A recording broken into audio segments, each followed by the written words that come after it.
नमस्कार दोस्तों, unique classes में आपका स्वागत है। दोस्तों, आज का हमारा जो प्रश्न है, वैद्युत मोटर का नामांकित चित्र बनाइए तथा इसकी कार्यविधि समझाइए।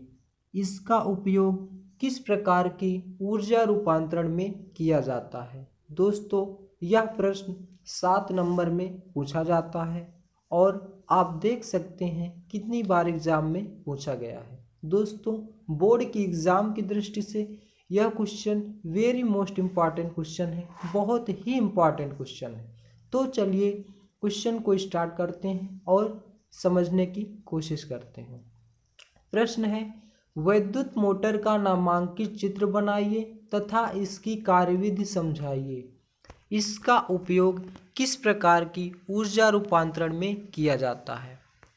उत्तर है, वैद्युत मोटर एक ऐसा यंत्र है जो वैद्युत ऊर्जा को यांत्रिक ऊर्जा में बदलता है। वैद्युत मोटर एक ऐसा यंत्र है जो वैद्युत ऊर्जा को यांत्रिक ऊर्जा में बदलता है। अब इसका सिद्धांत देख लेते हैं, किस सिद्धांत पे यह कार्य करता है। जब किसी कुंडली को चुंबकीय क्षेत्र में रखकर उसमें विद्युत धारा प्रवाहित की जाती है तो उसमें एक बल कार्य करता है जो कुंडली को उसके अक्ष पर घुमाता है। होता क्या है दोस्तों कि जब हम किसी कुंडली को चुंबकीय क्षेत्र में रख देते हैं और उसमें जब विद्युत धारा का प्रवाह करते हैं तो एक बल कार्य करता है।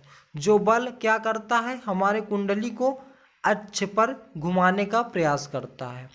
फिर से देखते हैं, जब किसी कुंडली को चुंबकीय क्षेत्र में रखकर उसमें विद्युत धारा प्रवाहित की जाती है तो उसमें एक बल कार्य करता है जो कुंडली को उसके अक्ष पर घुमाता है। विद्युत मोटर के 4 मुख्य भाग होते हैं। देख सकते हैं आप, विद्युत मोटर के 4 मुख्य भाग कौन कौन से हैं।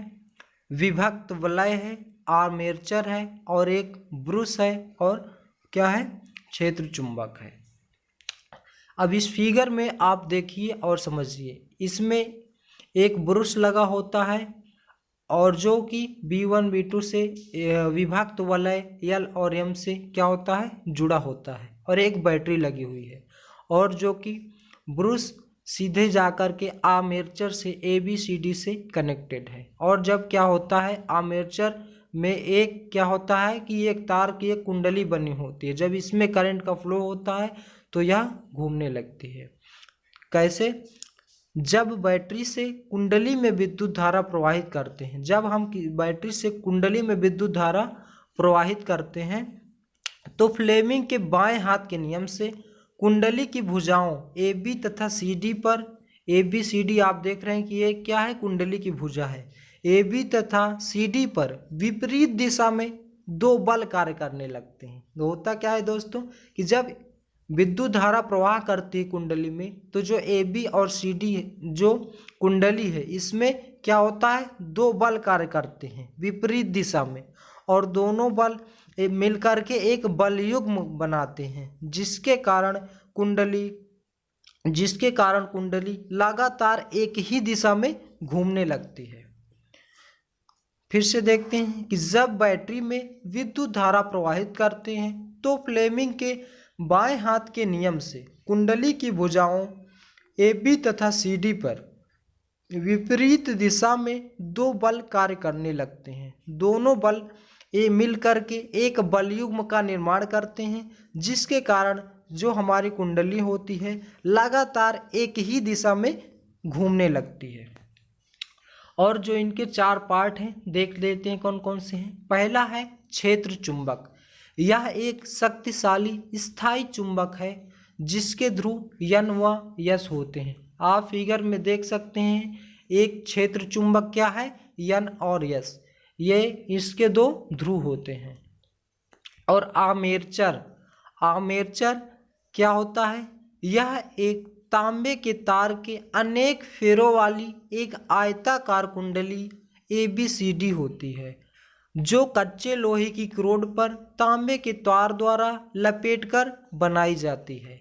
यह चुंबक के ध्रुव N या S के बीच घूमती है। दोस्तों जो हमारा ABCD है ये क्या है, आर्मेचर है। आर्मेचर कैसे बनी होती है, तांबे के तार से एक कुंडली लपेट करके बनी होती है और ये जो कुंडली है हमारा चुंबक के N और S के दोनों ध्रुवों से कनेक्टेड है, जुड़ी हुई होती है।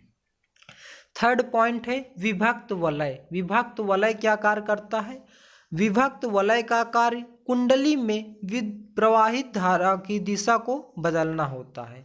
जो फिगर में विभक्त वलय है यह क्या कार्य करता है, कुंडली में जो विद्युत धारा होती है उसकी दिशा को बदल देता है। जब कुंडली आधा चक्कर पूर्ण कर लेती है तो विभक्त वलयों का वृषों से संपर्क समाप्त हो जाता है और विपरीत वृषों से संपर्क जुड़ जाता है। इसके फलस्वरूप कुंडली में धारा की दिशा सदैव इस प्रकार बनी रहती है कि कुंडली एक ही दिशा में घूमती रहे।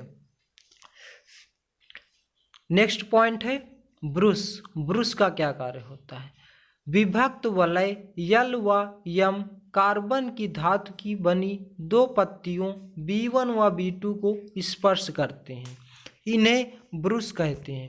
फिगर में देख सकते हैं जो L और M विभक्त वलय को स्पर्श कर रहा है दोनों तरफ से, इसी को हम क्या कहते हैं, ब्रुश कहते हैं। एक ब्रुश से विद्युत धारा कुंडली में प्रवेश करती है तथा दूसरे ब्रुश से विद्युत धारा बाहर निकलती है। ब्रुश क्या होता है, L और M कार्बन की धातु की बनी दो पत्तियों B1 व B2 को स्पर्श करते हैं, इन्हें ब्रुश कहते हैं। एक ब्रुश से विद्युत धारा प्रवाहित होती है तथा दूसरे ब्रुश से विद्युत धारा बाहर निकलती है। अब इसका कार्यविधि देख लेते हैं कि कैसे हमारा विद्युत मोटर कार्य करता है। जब बैटरी से कुंडली में विद्युत धारा प्रवाहित करते हैं तो फ्लेमिंग के बाएं हाथ के नियम से कुंडली की भुजाओं AB तथा CD पर विपरीत दिशा में दो बल कार्य करने लगते हैं। दोनों बल मिलकर के एक बल युग्म बनाते हैं जिसके कारण कुंडली एक ही दिशा में घूमने लगती है। दोस्तों ये जो फिगर है, ये फिगर विद्युत मोटर का जो कार्यविधि है क्या है कि जब बैटरी से कुंडली में विद्युत धारा प्रवाहित करते हैं तो फ्लेमिंग के बाएं हाथ के नियम से कुंडली की भुजाओं AB तथा CD पर विपरीत दिशा में दो बल कार्य करने लगते हैं। दोनों बल मिलकर के एक बल युग्म का निर्माण करते हैं जिसके कारण हमारी जो कुंडली होती है वामावर्त दिशा में लगातार घूमने लगती है। और दोस्तों विद्युत मोटर का उपयोग हम लोग बिजली के पंखे, जल पंप तथा गेहूं पीसने वाली जो आटा चक्की होती है वहाँ पर देखने को मिलता है। आप देख सकते हैं जो हमारा सीलिंग फैन होता है, छत वाला फैन होता है, उसमें क्या होता है एक ही तरफ बाएं दिशा में लगातार घूमता रहता है। वह विद्युत मोटर के जैसे ही कार्य करता है और फ्लेमिंग के बाएं हाथ का नियम का उपयोग करते हुए जो हमारा छत वाला पंखा होता है वो लगातार घूमता रहता है। तो दोस्तों आई होप कि वीडियो आपको पसंद आया होगा।